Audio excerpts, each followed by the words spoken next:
Hello, everybody. Welcome back to the Incubator Podcast. We are joined today with Erin Hamilton Spence. Erin, thank you for coming on the microphone. Thank you, Ben and Daphne. I'm a big fan. Yeah. I'm delighted to walk into your lounge.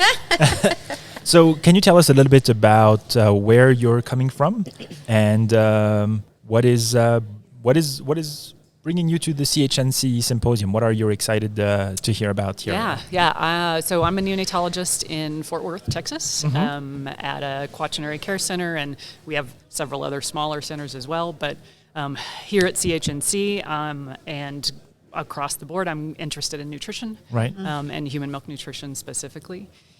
So that's why I'm here, is to hear about some of the collaboration that's happening between, I think here at CHNC, one of the most fascinating things is just hearing that cross-discipline interaction that's happening between each of the focus groups. So they each have their own specific lane, and then they're crossing those lanes and generating new ways to provide better care. I think that's really exciting to hear about at all these highly complex, elite level 4 centers.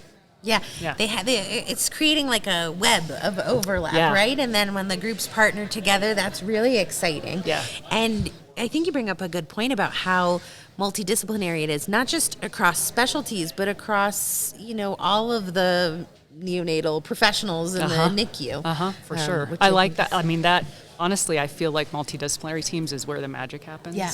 Like that's where you have, I learned so much from my therapy partners, from my nurse managers. I learned so much from them about things that I haven't considered, that having this be a conference that includes all of those partners as stakeholders to both present and then make change and consider where your background is, I think is really, really effective.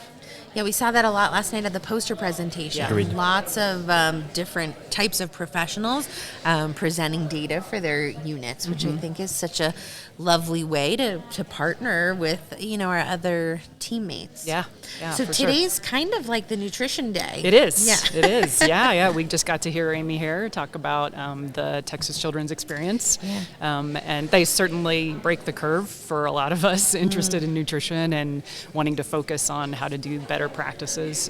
Like literally their nutrition conference is the standard nutrition conference for neonatal dietitians. And it's, I have learned a lot from her and from the things that they do that are innovative and that are ahead of what's about to happen. Is there something you learned so far in the conference that you're looking forward to taking home with you? Yeah, so I'm super interested in the care of post-surgical infants, especially preterm post-surgical infants. I think that practice is going to evolve sometime in the next 5 years. I think that will look a lot different. I love the fellow who just gave a talk on neck totalis. Yeah. And how that's really a misnomer, especially because they're not all lethal. Like that's a great talk, and this concept that the definition is really wrong. Yeah, Darren, I think is his name, and he presented that stuff at Next Society. We have actually sat down with him and talked about it because it was, like you said, it's such an interesting idea. Yeah. And in fact, I was reminded just this last week, I got a text from a nurse who was involved in the care of the very first neck totalis patient that I was ever involved in, who survived. She's 12 years old. Wow. And so I get little updates about once a year around her birthday, and she was the one who, we couldn't redirect care. She had literally no intestine, she had just a little stump of a duodenum, and there was complicated social situation, and it just didn't turn out to be that we were pushing for withdrawal of care.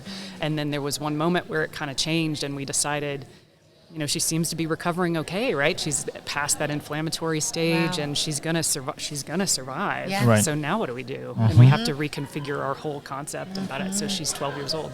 Yeah. What a neat experience. Are you thinking of post-surgical patients after neck surgery, or are you thinking more broadly? Very broadly, but post-surgical neck patients, I think, are really unstudied, really unstudied. In fact, Dr. Hare didn't mention with a lot of detail what she's doing to optimize hepatic protection for those patients. But definitely human milk is involved.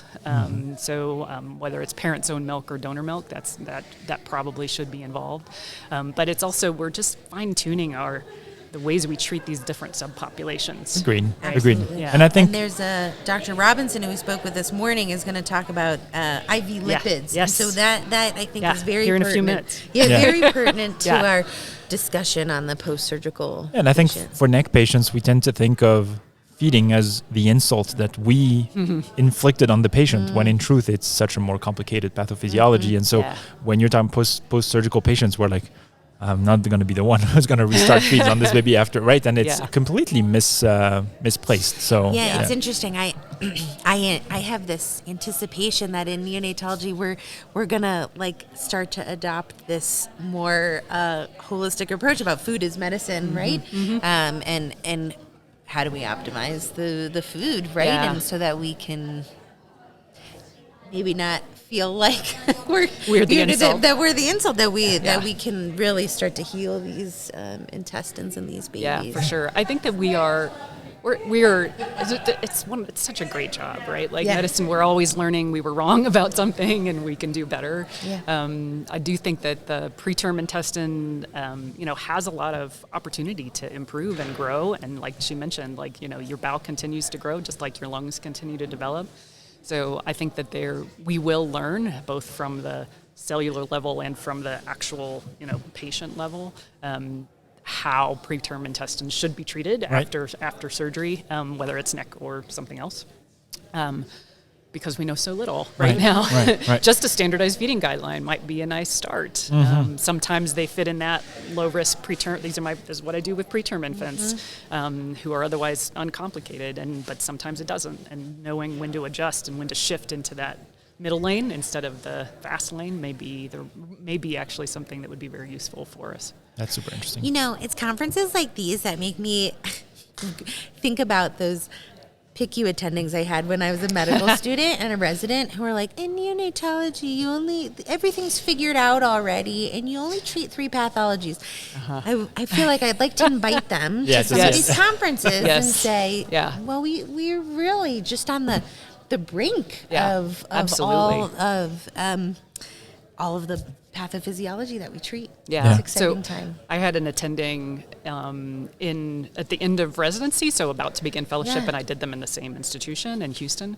Who told me something similar to that. Yeah. He was an infectious disease specialist, and he told me, neonatology, it's going to be like the person who ran the iron lung, right? Yeah. And I was like, I wish. That would be great. Yeah. Super.